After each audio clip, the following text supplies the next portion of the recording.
Welcome back to my channel. This is Red Cap TV. Please, if you are new in my channel, subscribe to enable me serve you better.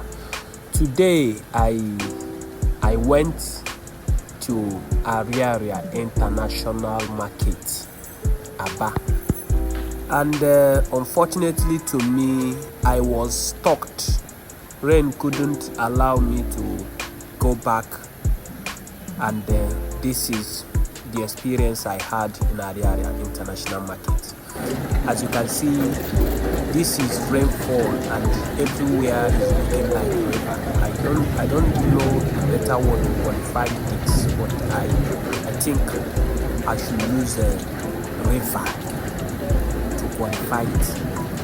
This is Obongu in Ariaria International Market. Look at how rain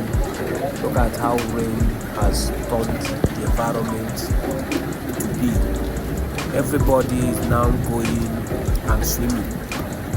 Okay, if not because of these shops you can see here, I am sure you will say that this place is a river, one river just like that. But in my findings, I realized that this thing happened because there is a road construction at the front, which they channeled the gutter. The gutter was actually coming.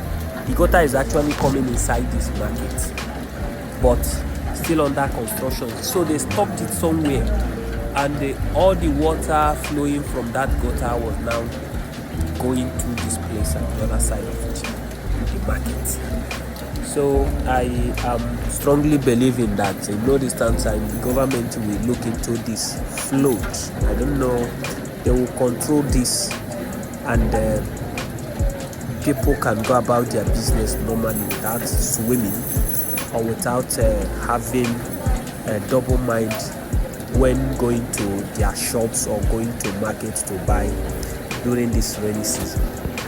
Thank you for watching. Please, if you are new in my channel, if this is the first time of you watching my video, subscribe so as to help me serve you better.